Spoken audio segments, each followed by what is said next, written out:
If we are new to you, City Blossoms is a nonprofit based in DC, cultivating the well-being of our communities through creative programming in kid-driven gardens.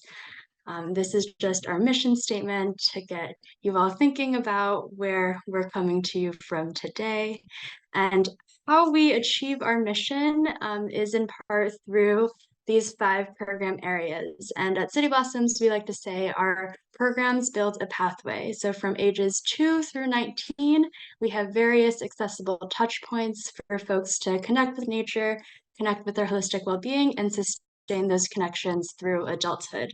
And today we are focusing on the youth entrepreneurship cooperative model that has come through decades of testing and tweaking our methods of working with youth. And we are so excited to share out this model with you all today and continue talking about the workbook that came out of the partnership with the U.S. Botanic Gardens.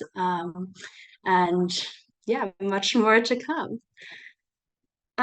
We do want to take a little bit of time to explain a nuance that is worth just clarifying. City Blossoms has a youth entrepreneurship cooperative program. From here on out, you'll hear us refer to it as the YEC program for short.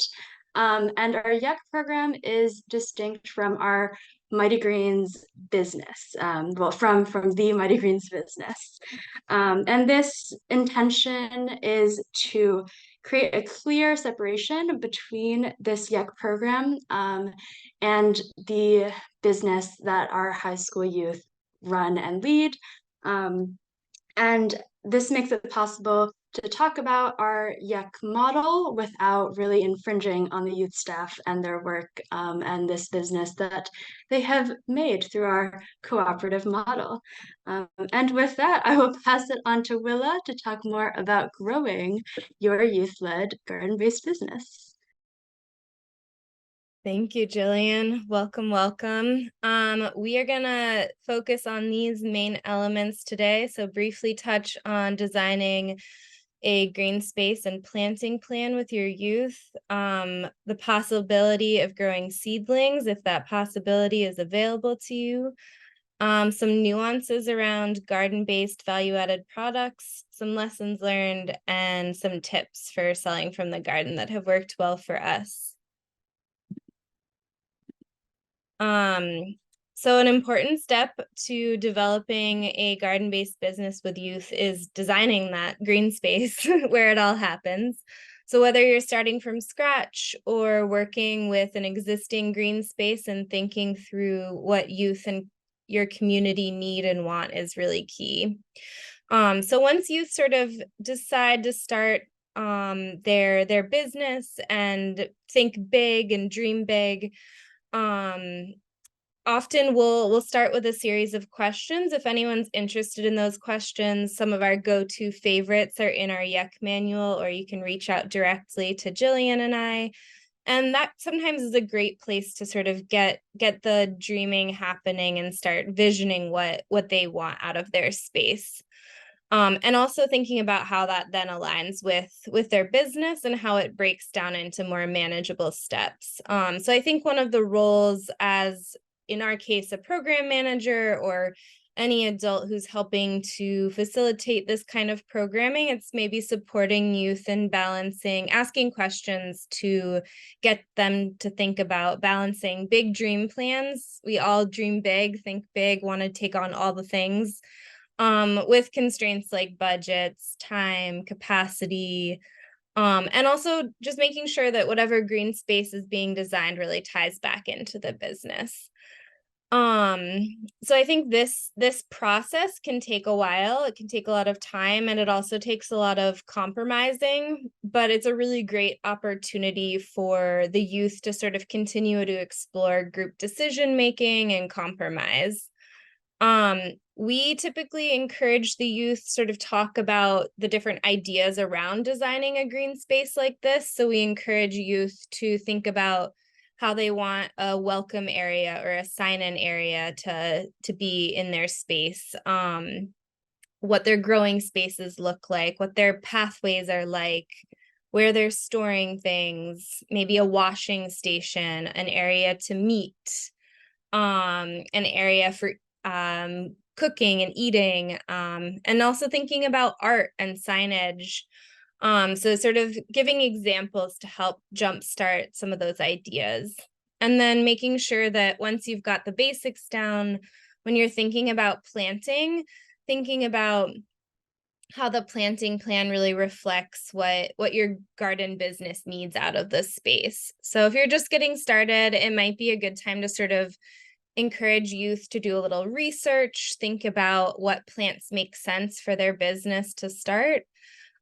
We typically have a mixture of perennials, annual flowers, annual vegetables, and herbs. And this allows for us to have existing plants that come back every year, as well as annuals that give the changing group of youth that we work with the opportunity to experiment and explore on a regular basis.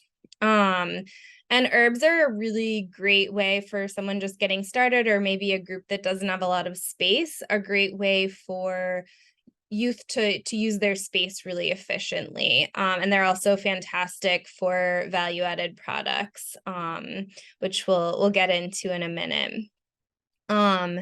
And I think one of the things that I try to remind myself as I work alongside youth in this is that these spaces are ever evolving, and both the business and the green space can grow and change over time, and it doesn't always need to happen all at once. So taking that space to learn and experiment and figure out what makes sense is really helpful.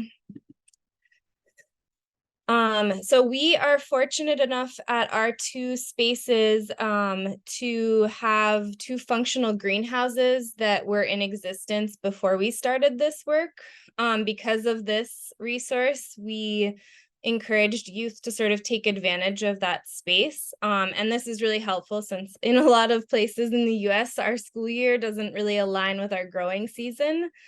So if this is something you're interested in exploring, whether it's a greenhouse or hoop houses or just some lower cost season extension, definitely recommend checking out the greenhouse manual and introductory guide for educators if you want to explore that a little further, or if you already have access to a greenhouse or hoop house and want to do more with it. We can share that in the chat. It's free. And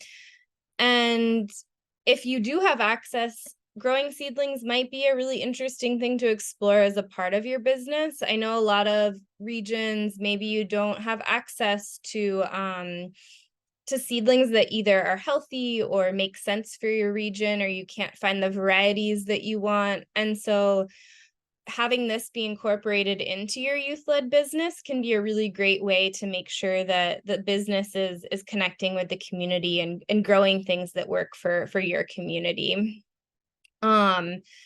And choosing seedlings can be a really interesting activity to get to do with youth every year. When Mighty Greens first started growing seedlings, they grew all kinds of different varieties, different types of veggies and herbs and flowers, and they kind of experimented about what grew best for them in the greenhouse and what grew best out in the garden, what varieties sold the best.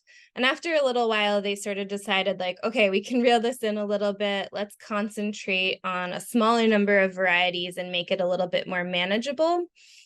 And our youth staff within Mighty Greens pass down their planting records from year to year to the next group of students who's going to be running the business. And that way they can take past knowledge, but also decide that they want to, make changes based on their current interests. And you can see here we've got someone working on their tracking system, those big whiteboards, and then a lot of the youth working to transplant their seedlings. And then the final product, we have one youth staff member and her younger brother bringing some seedlings back to their house to plant.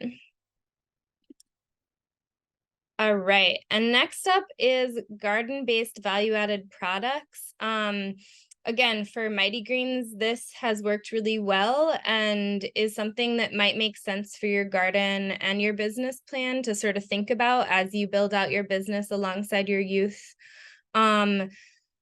When you're developing products, thinking about how you can include as much as you possibly can from the garden is going to help keep your expenses a lot lower and a lot more manageable. So maybe starting with a few products. And one thing that might be helpful is to keep a list of dream products, and then you can look at them as you have time without taking on, 3 product lines at once and making it really overwhelming. It might be a good way to have a dream list and then also what are we starting with list.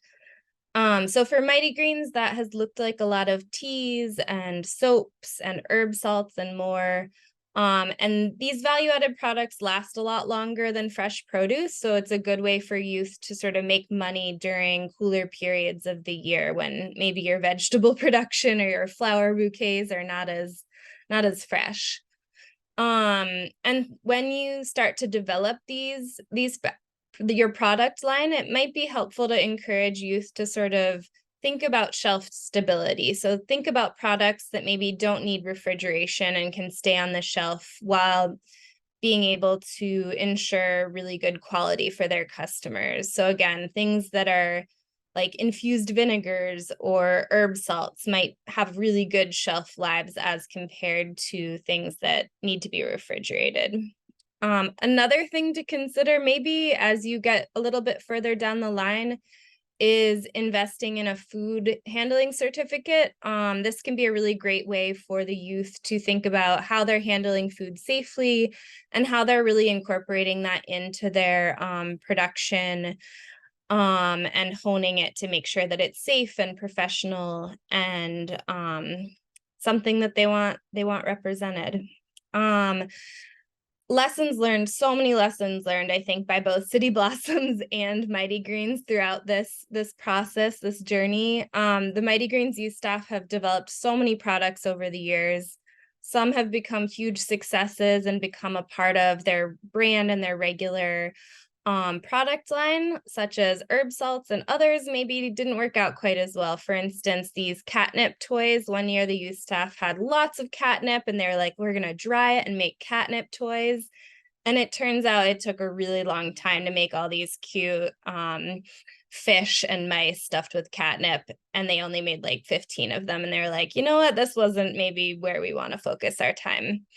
So if you want more ideas on lessons learned, things that went well, highly encourage checking out the manual. I'm not going to spend too much more time on this because we are running out of time.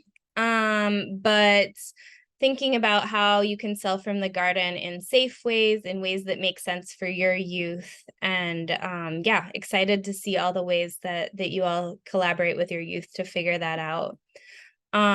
So to close out before I pass it off to Christy, this work takes a lot of time and a lot of learning, and we just want to make sure that we're sharing anything we've learned to hopefully make it a little bit more helpful for you, and also be okay with things taking time, allowing for youth to experiment and learn from both their successes and failures and create community along the way. I think that's kind of what this program is all about. So on that note, I'm really excited to pass it off to Christy and see what their program is all about.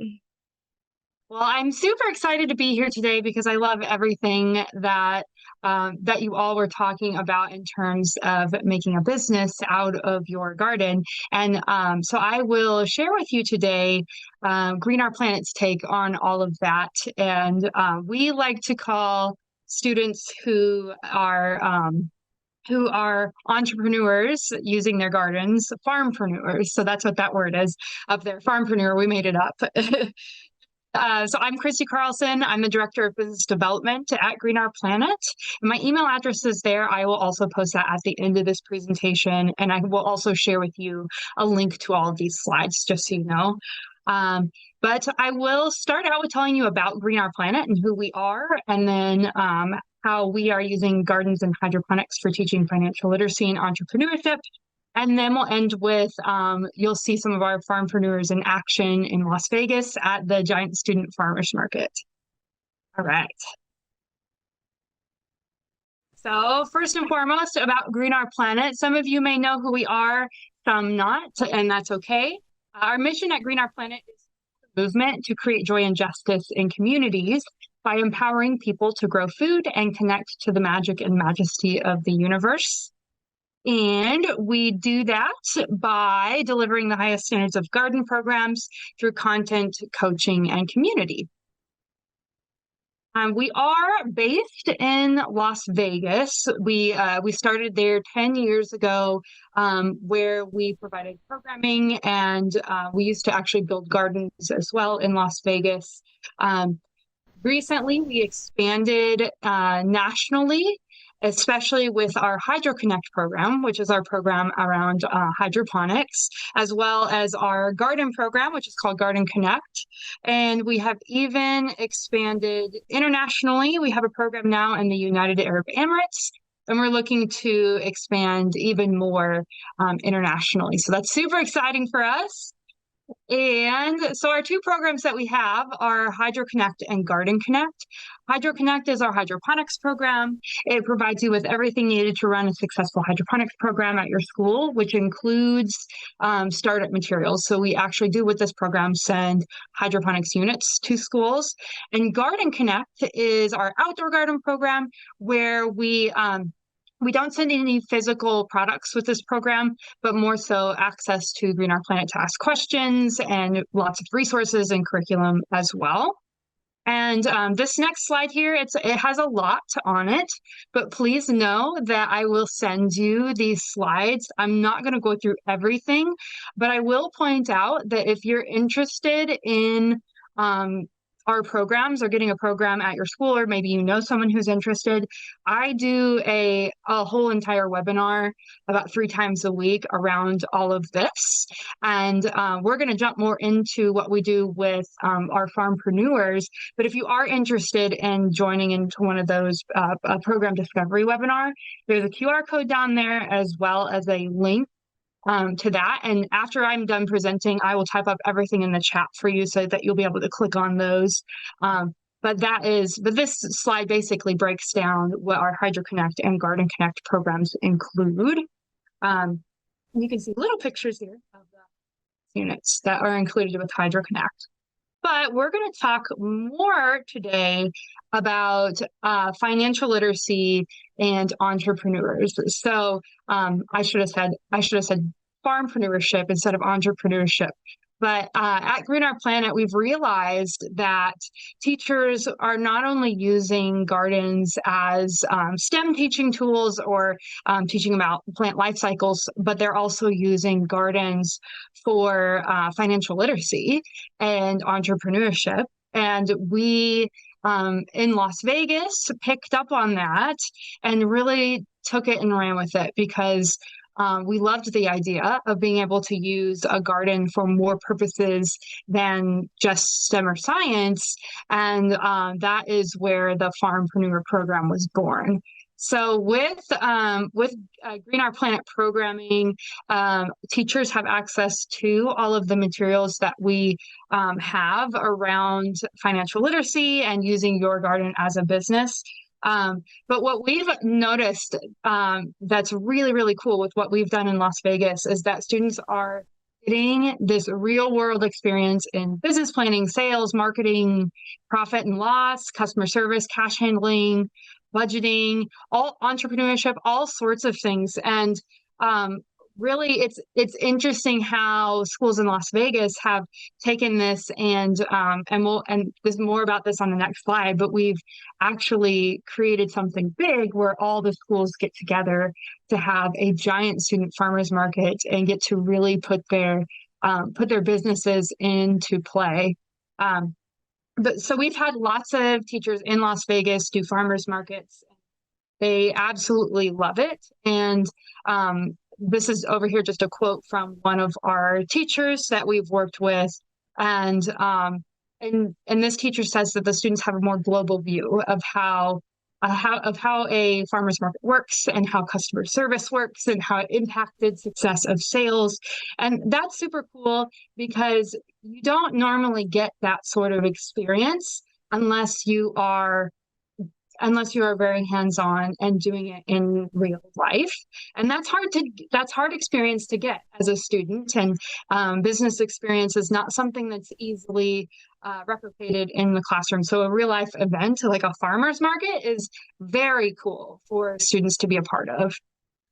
So with our programs, I'll quickly go through this, but we do offer teachers with our programs our financial literacy lessons. By no means does any of this mean that you have to follow a lesson to a T in order to gain benefits of teaching your students financial literacy. These are just lessons that we use for our teachers that are part of our programs that can help guide them for a farmer's market. But what I like to make sure that I say every time I show all of these crazy lessons is that just having the students figure it out themselves and host a little farmer's market at their school, they are learning so much by just experiencing that. And so some teachers do this small scale, where they have a farmer's market just at their school, and or they can do it on a large scale and participate in Green Our Planet's giant student farmers market in Las Vegas. So on this slide, I will show you our farmpreneurs in action at the Giant Student Farmers Market Fall 2024. We just had this farmers market, and to give a little bit of background, twice a year in Las Vegas, we do this, and Green Our Planet hosts it, and it's funded by a lot of local funders around Las Vegas. And we gather lots of schools. Clark County School District is really big, so we're able to do this. We gather lots of schools together and hold a public market, allowing these students to put their business plans into action. So I will show you this video. But I also, while you're watching this video, keep in mind that we are not just in Las Vegas. We have programs all over the United States. And what we would love to do is have these giant student farmers markets in other places, in other cities. And it doesn't have to be as big as it is in Las Vegas, but it would be really cool to start doing this in other cities. So that's kind of our future plan. We do fall and spring. Fall market is typically smaller than our spring market, but we have so much fun at both of the markets. And this video is featuring the one that we just had on October 26th. So I'll go ahead and play that. I just optimized for sound and video. So just let me know in the chat if you don't hear this.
You can get it just for $1. $1 every pound. Come on, come on.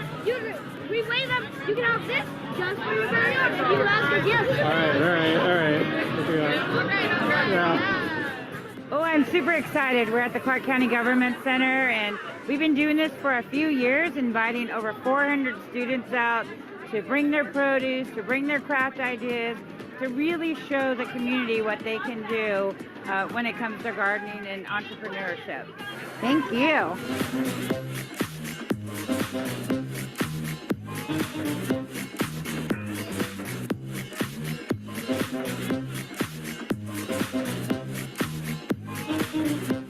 For the past few months, teachers have been teaching the students how to be entrepreneurs. Well, actually, we call them farmpreneurs. because essentially they're turning their hydroponic systems and their school gardens into businesses. So students learn how to write a business plan, how to do profit and loss, how to do a marketing strategy, and then the big day is today. They come to this market and they're farmpreneurs for the first time. So what we're trying to do at Greener Planet is empower the next generation of entrepreneurs. I just feel great because I like selling stuff, and when I grow up and I want to start my own business, since I did this, I already have some practice on it. What I'm learning is how to sell stuff and like marketing and how much stuff costs, and I really enjoy it.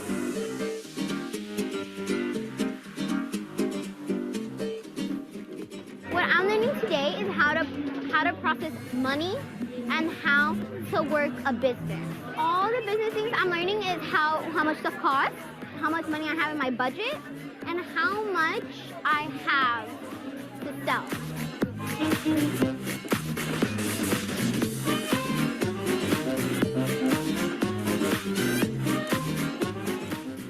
I'm a farmpreneur. I'm a farmpreneur. I'm a farmpreneur. I'm a farmpreneur. I'm a farmpreneur. Thank you for watching.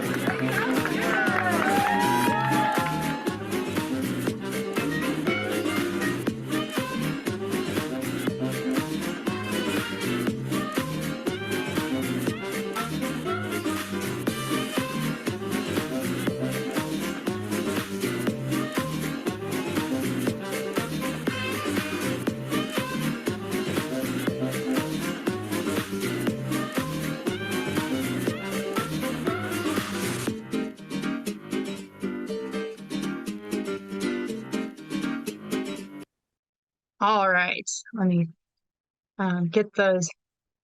There we go. Let me get that back there. And yeah, so that's what we do in Las Vegas. We'd love to do it in other cities. On this next slide, there is some more information, just general information about our social channels. You can go to our website if you're interested in learning more or even applying for a program. Also, please feel free to email me if you have any questions at all about anything. I will also paste in the chat some of the links that I shared throughout the presentation, as well as a link to the presentation so that you can have that. And like I said, I do webinars 3 times a week to further explain our programming. But I wanted to make sure that I focused on our farmpreneurs for this presentation. So if you want to learn more about that, you totally can. But thank you so much. I'm super excited to be here today. And I'm going to unshare my screen and pass it off to the next presenter. Thank you so much, Christy. That was great. Of course. If people have questions for Christy too, please feel free to ask them in the chat, and we'll get to some questions at the ends of our presentations. But next we are going to pass things over to Tony Gayles from Athens Land Trust. Hey, y'all. Good evening or good afternoon. It's not evening yet, although it's getting dark sooner and sooner. So I'm Tony Gayles. I work for the Athens Land Trust. I'm the Director of Community Agriculture. And it has been very cool to see all of what you all are doing, because we are trying to get on y'all's level. So Willa talking about City Blossoms, the Land Trust, we have a few different programs that have kind of been disjointed that I'll describe, and we're trying to actually coordinate them a little bit better so that they work more like a pathway. But just to kind of give you some background, the Land Trust is a land trust, community land trust, one of the first in the nation. We do housing. Our main work is around affordable housing and conservation, land conservation, of course. And in that work, the nonprofit was founded in the 90s, but in that work, in the 2000s, there was a realization that a part of if we're going to be conserving land and making it keeping housing affordable, that another kind of link in the chain was accessibility for Black farmers, especially, to have access to land and learn, get back, kind of support the Back to Land movement that's been happening for Black farmers for the last few years. And so we started a farmers market in 2009, I want to say it was. And then shortly after, there was the creation of the Young Urban Farmers Program, which is sort of one of our flagship youth programs. And essentially, the Young Urban Farmers work like an apprentice program, so they are, we recruit them, hire them on. They are paid to work 12 hours a week um, on our land trust city farm. We have a about 2-acre farm in the heart of the city, kind of like a hidden gem. But we use that land and community garden spaces across the city to have the youth help assist with new and beginning farmers as they establish themselves and get their farm enterprises off the ground. So they're kind of learning as they do with those farmers, and they're also working with community gardeners who have a little bit less space and don't have as many business interests, to kind of show them, to work with them to develop their growing skills, but also to potentially find avenues for those community garden products to be sold at market as well. And so we're trying to now develop the program so that, like City Blossoms, we have a K-8 program so that farmers are in schools with young folks, talking to them about growing, introducing new foods, introducing new recipes, talking about farm history and the history of Black agriculture. And then if students are interested, they have the opportunity to join us at 15 to work with us as a young urban farmer. And essentially, like I said, they work as apprentices with the farmers, but they're the kind of the second component of the program is that they're also tasked with developing business plans. Some of them are farm related and plant grower related, but some of them aren't. It's really just to get them practice in fleshing out their ideas and figuring out how the process works. So we do group. We do a couple of like model business plans that are plant-based. So right now, this year's cohort is they're running a cafe, coffee stand at our farmers market every week. They are also running a plant sales booth. So they're essentially selling seedlings for fall plants right now for folks to grow at home or in their own growing spaces. And their task, along with our staff, they're building, designing, coming up with the products, figuring out how they're going to be sold, what they want, like which plants they want, what varieties they want to sell, what varieties of coffee do they want to have available. Do we want to have cold brew anymore because it's getting cooler? So all of those decisions, selling hot cocoa now, cider, some of those things are coming up, baked goods.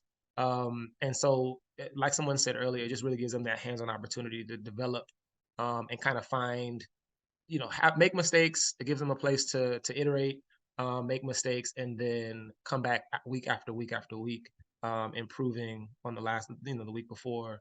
And so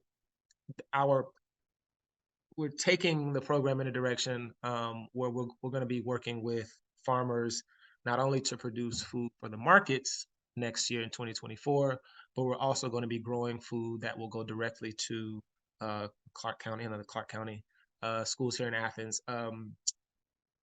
directly feeding families in the schools. So not just enterprise focused farm system or farm education, but also doing the community service work.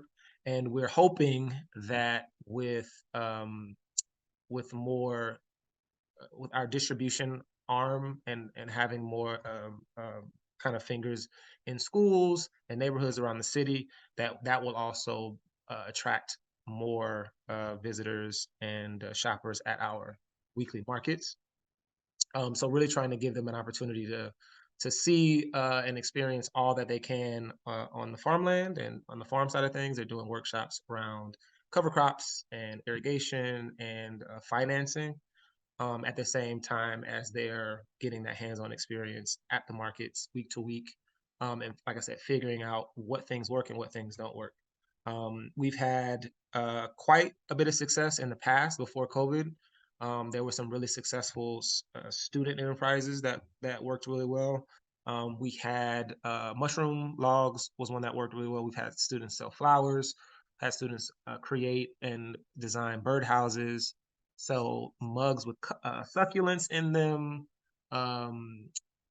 We had one of our young urban farmers who was participated before I came on to staff.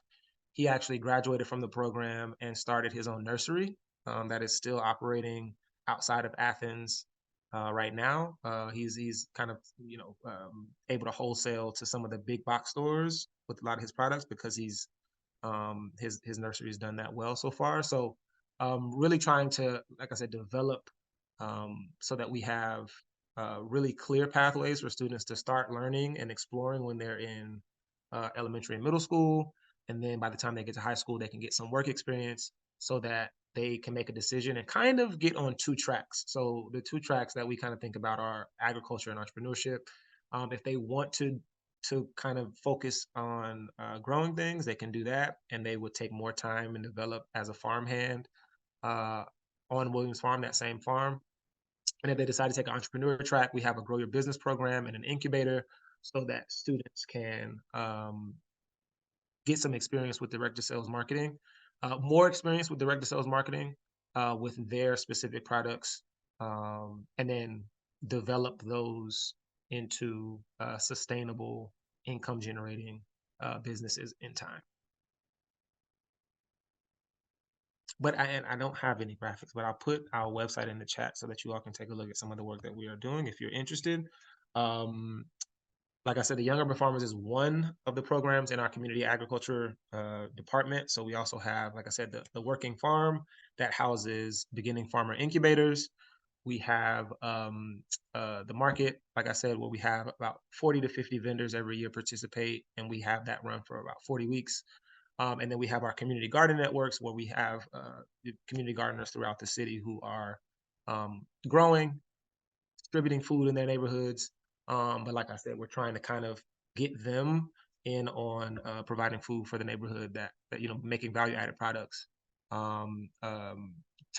becoming suppliers for restaurants, suppliers for grocery stores, so that all of the folks who are in our network are, if they're interested, are able to scale up and get some guidance and technical assistance with that.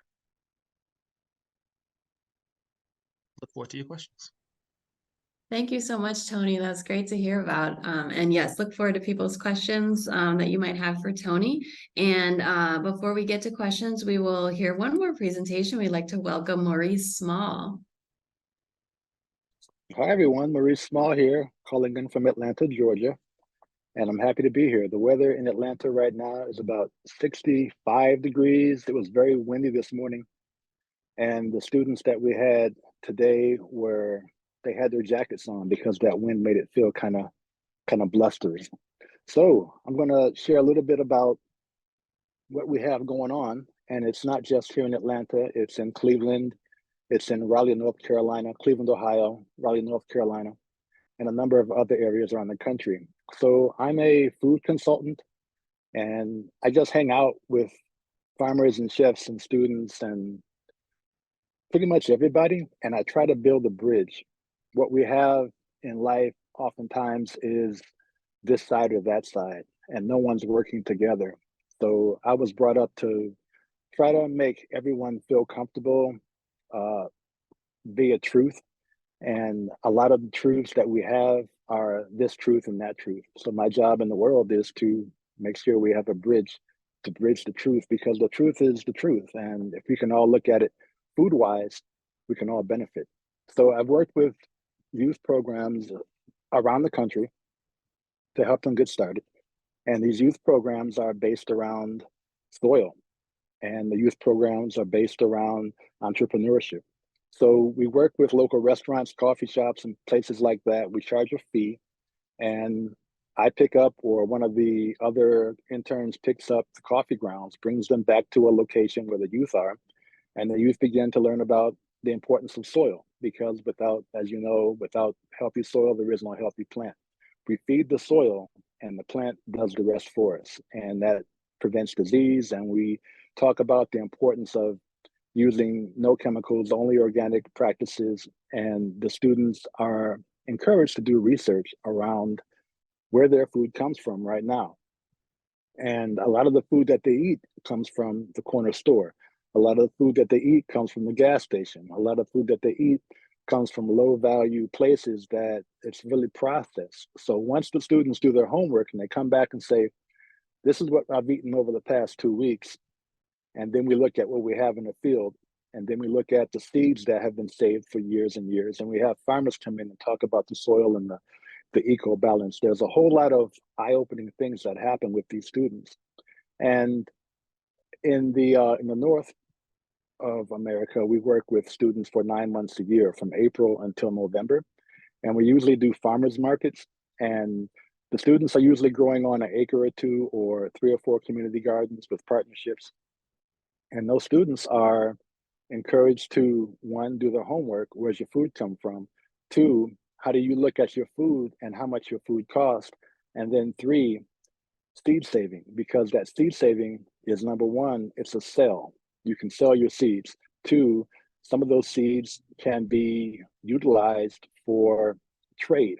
So it's not just commerce and money. There's a barter and trade system that we're trying to bring back to get the students to see that if you can trade someone something and there's no money involved, and they can do your homework for you, they can create a presentation for you, and you can provide them with food or seeds, there's a way that the economy in your community stays circular. And that's the goal, or that's one of the goals. In the South here, we have programs where the students are encouraged to do value added. So I work with boys and girls clubs around the country, and I also work with after school programs around the country. And with the Boys and Girls Club, we set up indoor hydroponics, and we set up outdoor stuff in the grass, stuff in the soil, just build our beds.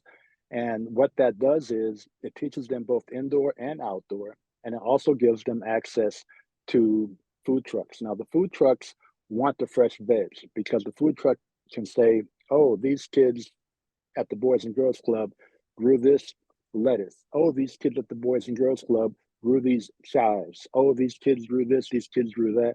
That increases business for the food truck, and that increases business for the youth in the Boys and Girls Club. There's Maurice, sorry to interrupt, yes. Maurice. You have some great photos. Do you want me to share some of the slides that you put together? And should I just, okay, you want me to just scroll through while you're talking? That'd be great. Thank you. Okay, thanks. Sorry to interrupt. All good. So there's this whole recipe of how do we look at youth and who they're connecting with. A lot of the youth in the urban environments don't get a chance to get out. And because they don't get a chance to get out, they're in the house, you know, playing games and things like that. But there's a way in which we can begin to look at who we introduce them to. It's our responsibility to bring the business to them. And it's our responsibility to have these youth have the best tasting, best looking presentation, so that when the food truck chef comes by at 1 o'clock in the afternoon to pick up their stuff for the evening shift at the bowling alley or whatever, that product is as fresh as it can be. That oregano has the smell, that thyme has the smell. All these things are great. So the students are really encouraged to manage their quality control in the field, in the building, and the presentation to the chef. The other part about working in the North and the South is that some regions, you don't have that year-round capacity. And we try to get the students to understand the importance of value added. So a lot of the value added pieces come in the way of honey. A number of our urban youth farms have honeybees. We also do the mason bees and the carpenter bees and things like that, because those are native pollinators. But the honeybees bring that value added shelf stable product. There's the hot sauces, there's the salsa, there's the vinaigrettes. And a youth team I work with in Cleveland created a salsa that was still very successful. Those entrepreneurs, youth entrepreneurs, thought about, well, we've had this product for 3 or 4 years now. What can we do next? So they came up with a vinaigrette idea. And these are all things that were grown on local farms they participated in. And there's a wonderful asset to the students canning vinaigrette, going to the canner and being clean, putting on the hats, putting on the coats, and learning about the heat process and why temperature is so important. So there's a lot of STEM and STEAM information being transferred around food safety with the students as well. So it's an overall holistic program, and the students are learning about the soil. The students are learning about the back of the house and the restaurants. The students are learning about the importance of communicating with your people in your community, because that's your bottom line, your neighbors, your cousins, your aunts, your teachers. And to put it succinctly, there's a bit of pride that the students come up with when they sell their vinaigrette. There's a bit of pride when the students come up with when they sell their value-added products a year or two later. Some of these programs that I work with are 3-year programs. Some of the programs only, again, work for 9 months. And a lot of the programs the students do age out and become not what we want, which is farmers, but these students become city planners. These students have become mayors of cities. And I've been doing this urban ag piece since the late 80s. And one of my students back in 2005 or 6 had a very hard head, but he learned and he asked hard questions and he always challenged. He became the mayor of a small town in Ohio. And you don't know who you got. They're not always going to be farmers, but they will remember the soil. And that's the most important piece, is the soil. As y'all know, we lose soil every year. It just blows away. So we're always talking about mulching. We're always talking about wood chips. We're always talking about the value of what these students bring to their communities.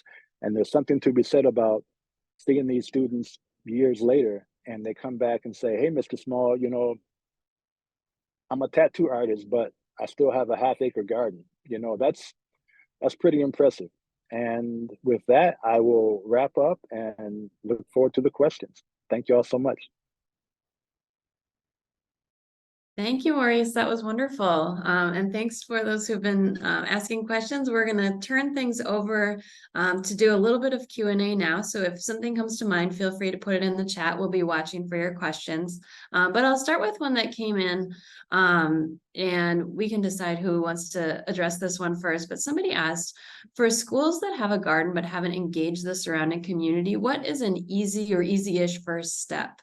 So thinking about selling at a school market, selling seedlings, value-added products. And so their question really is, if you could only recommend one avenue, what would you suggest kind of to start out?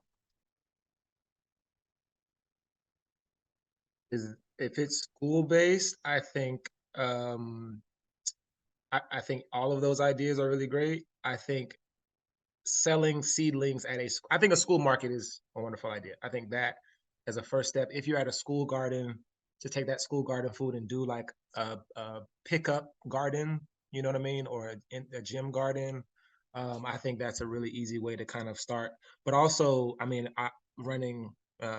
helping to run our farmers market, we actually just invited a class that was trying to figure out some ideas, do some fundraising. We just invited them to come out to our market, even though we're not school-based, to participate, because that kind of, like Maurice said, if you have students who are leading and saying that we're selling this, that's going to bring parents and interested stakeholders and all those folks. They're just going to be at your market now to buy other things that are at the market too. So I think that other farmers markets would definitely be interested to get those parents as shoppers for sure. But yeah, a small school market, and inviting the parents out is teachers and parents is a really good, easy way. Thanks, Tony. Christy, I'm wondering if you have something to add to that. The question was about if they haven't engaged the community before, what would be a good first step? Yes, I was actually typing in the chat, but I'd rather say it out loud. Thank you.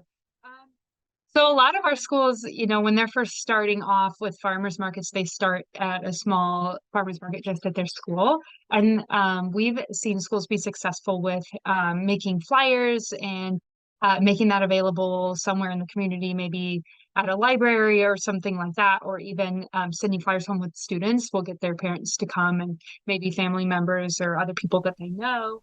Another thing that we've noticed that's really good to have at your farmer's market are those craft items. So art teachers can get involved in this. They're very creative with this, but craft items are really great for the kids to make and to sell, because if someone's not so sure that they want to buy produce just yet, they can start out by buying some crafts. And then maybe as you have more and more farmers markets, they'll want to buy the produce and start cooking with it and whatnot. Also, some of our schools have done with the produce that they're selling a little recipe card for something that you make with that item. So things like kohlrabi or something like that people might not be used to cooking with. They could have a little recipe card there to go with it. And then slowly but surely, you know, the community members will start coming in, and regular farmers markets at regular intervals of time, like Fridays after school, are good as well, because then people will know when to expect it. Thank you, Christy. How about Willa and Jillian, from your experience? Good first steps if people haven't engaged the surrounding community quite yet. Yeah, I think it depends a little on what you have access to. So if you're growing vegetables already, that might be a good spot to start.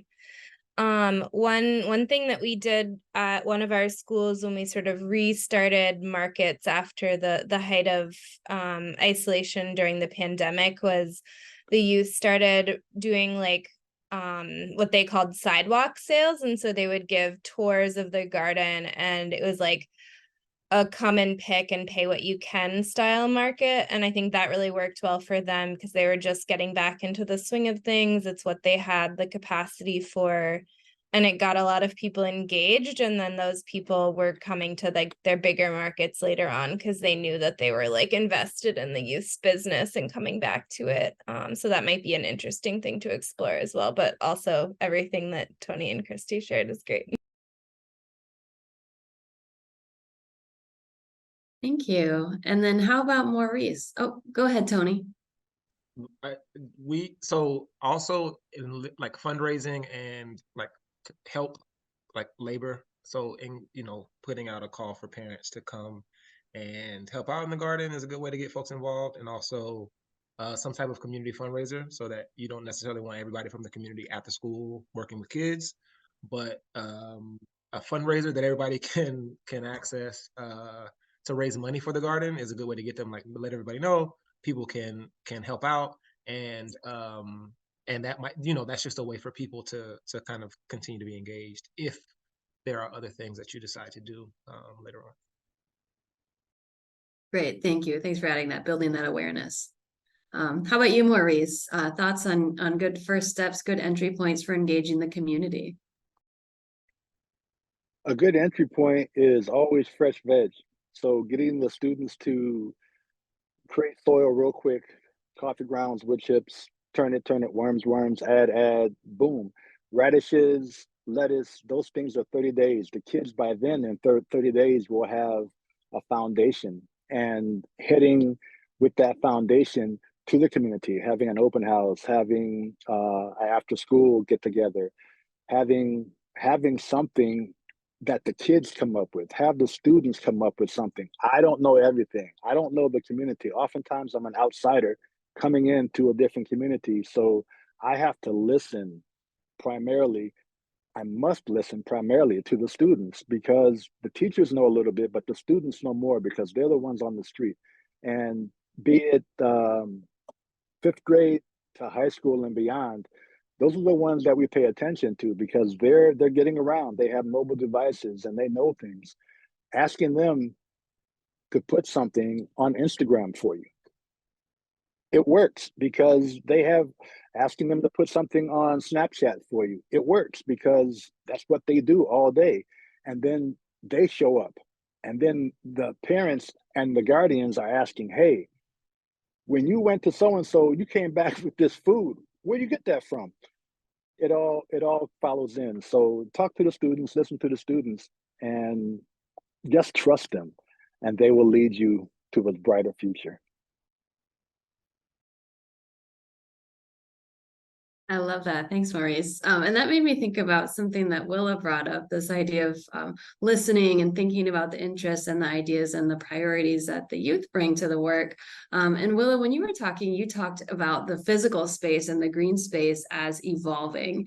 And I'm curious about whether people have examples of things that have changed over time or with different groups of youth that you've worked with in terms of what the space looks like or what the business or potentially the market looks like that you're working on. So just changes that have been informed by youth. For us, in the most simple way, I guess. Well, a lot of what we plant is very youth driven, right? Like they decide what they want to plant, and that has led us down some different avenues. So I mentioned Devon, who started the nursery. He decided he wanted to grow mushrooms. And because he wanted to grow mushrooms, we started doing mushroom logs, and he, sold mushroom logs. And so that was that was an addition to our garden spaces that we just didn't have before that. Our farm and garden spaces just did not have those. We didn't have, anything in the shade really that was growing. And so that kind of influenced us. And I think now, our business planning, business planning that we do for the market is they've kind of decided what they wanted to how they wanted to make money. We kind of pitched it to them. If you're going to make money, what's the best way you think that you can make money at a farmer's market without having produce yet, right? Because they were just starting in September, and they said we want to sell coffee and hot cocoa because it's going to get cold, and so that has led us down as a staff and organization. We bought coffee grinder, and we now we're doing baked, like I mentioned before, we're doing baked goods in addition to the cocoa, and so we have to use our kitchen in ways that nobody was using the kitchen before, and now we have kids in there every week making muffins and cookies. So those are any small ways that they've kind of influenced the shape, what we're growing, but also kind of how we use our offices and market spaces. Thanks, Tony. How about Christy? Do you have a thought about that? Things that have evolved? Yeah, Tony, I love what you're saying about about the students kind of deciding what they want to do next, because that not only lends to really creative ideas, but also gives the students ownership of what they're doing, and which leads to excitement with what they're doing and everything like that. I just wanted to share hydroponics is that a lot of times students will get really curious about what they can grow in a hydroponics unit. And it is leafy greens grow best in hydroponics, but some of the schools have experimented with their hydroponic systems. And there was one, I'm trying to find a picture of it, but there was one that grew all sorts of crazy things out of their hydroponic system, like pumpkins or watermelons or something that you wouldn't expect to see. And it was the students' idea. They wanted to try it, and they wanted to see what would happen, and they did.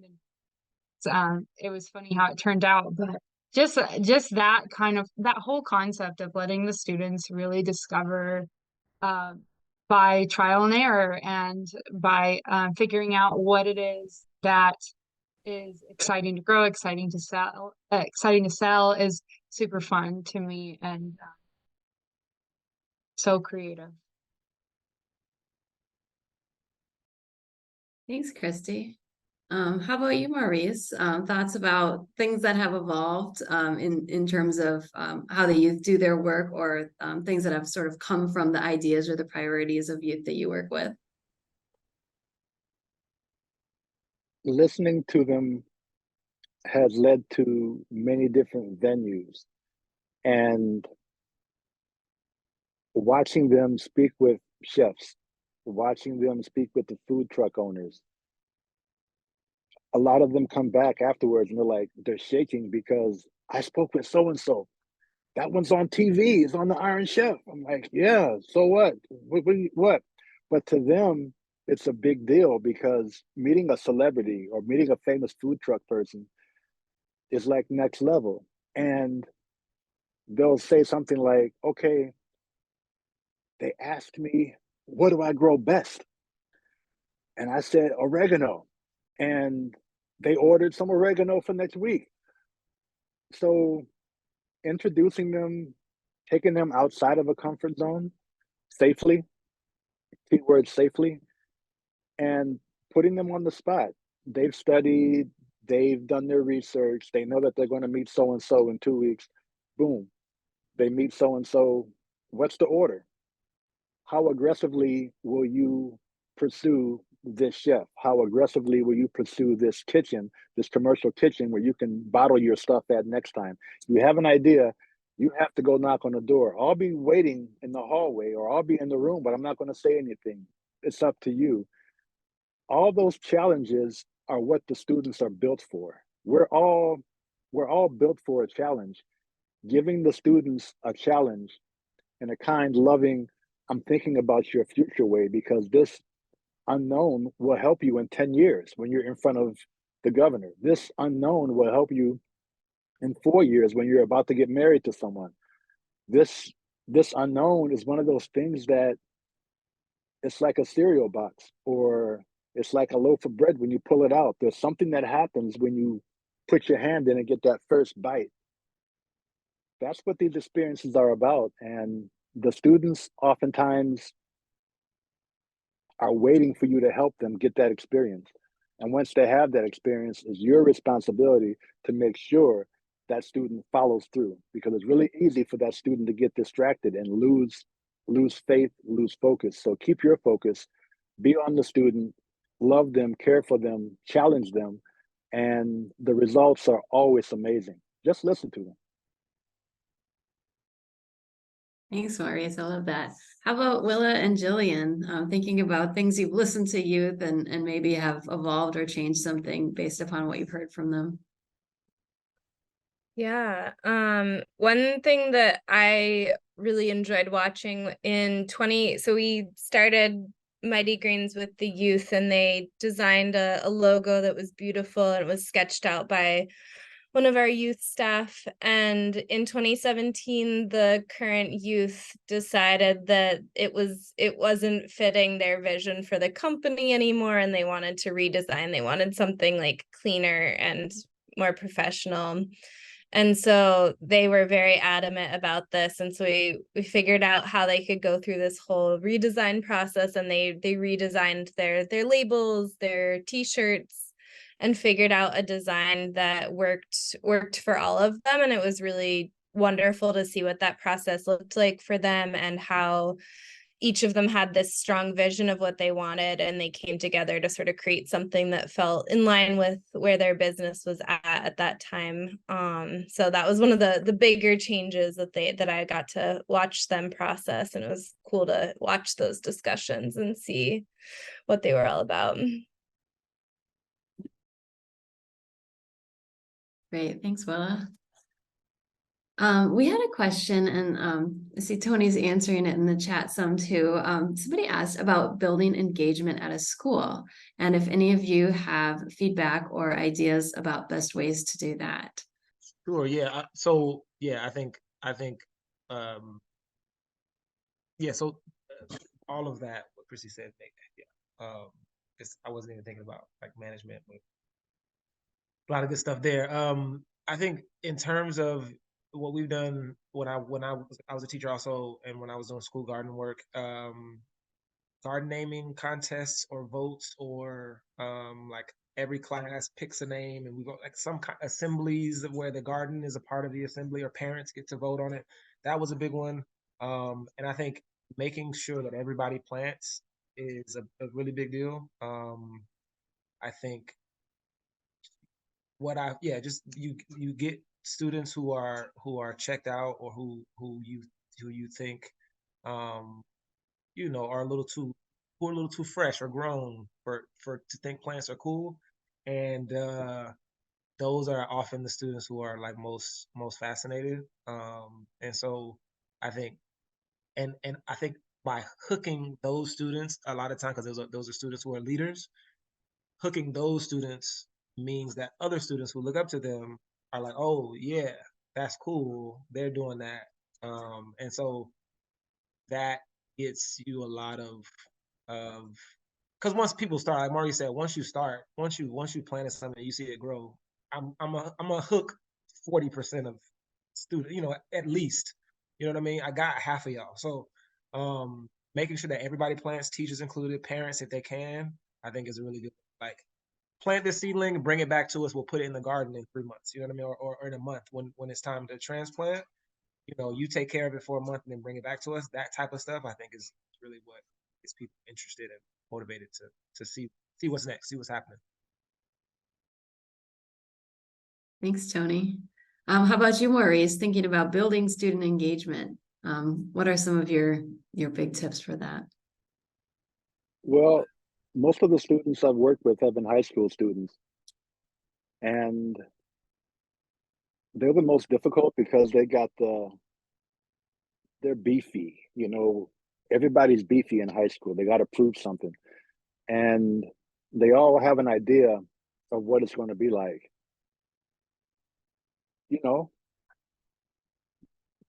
Can you make this seed go to this, to this, to this? Can you do this with this? Can you operate a drill? Can you operate a circular saw? Can you know the difference between a number 2 plastic and a number 5 plastic and a number 7 plastic? And then can you do your homework and have it by the next day, oh, I'm supposed to be growing something, blah, blah, blah. Oh, you ain't so beefy now, so you can't give in to them. You have to love them hard, and they will get it, and they will respect you. So run your program. They will tell you if your program sucks. Run your program, and they will show you by not participating, but you're always going to get, and this goes back to 98, I had this kid who would not do anything for the entire school year. In April, he turned around. Most of the kids take about a month and they're all in. This one young man, he was a 5th grader. He was not giving in. And I never sent him to the principal. I never sent him anywhere. I said, you're going to do it over here and we'll talk about it afterwards. He's the one I mentioned that was a tattoo artist that had a garden, but I had him in the 5th grade, and of course, they graduate and they go to middle school and high school and on and on and on. You never know, and you can never give up because there's something about your belief in them that they might not see at home. There's something about how the gangs treat them. The gangs treat them with respect, and the gangs treat them with love. You have to have a similar and stronger love because that gang is giving them what they need, what they're not getting at home. And we don't know all their stories. We never will. So again, we have to just listen, and we have to have a curriculum. As educators, we have to have different curriculum for different students. Just like there's an oak tree, a pin oak, a broad oak, a water oak. You got to have the same thing for these students. And as a final altar call for y'all, you got to have an encyclopedia because each kid has a different background: wealth, poverty, abuse, mental, all that. Alcohol, they might be on drugs too. They got a parole officer. All these things come into play, and you won't know. If you're lucky enough to get an IEP for that student, like I did back in, some of the students, I'm able to get the IEPs because I can see what's going on, and it gives me an insight on how to work with. And people will call me in to work with certain students that have an IEP specifically to get them over that hump. So having access to an IEP, looking at it, of course, confidentially, and then planning your encyclopedic whatever for that student, it'll work wonders, and you'll be able to reach them even if it takes the entire school year.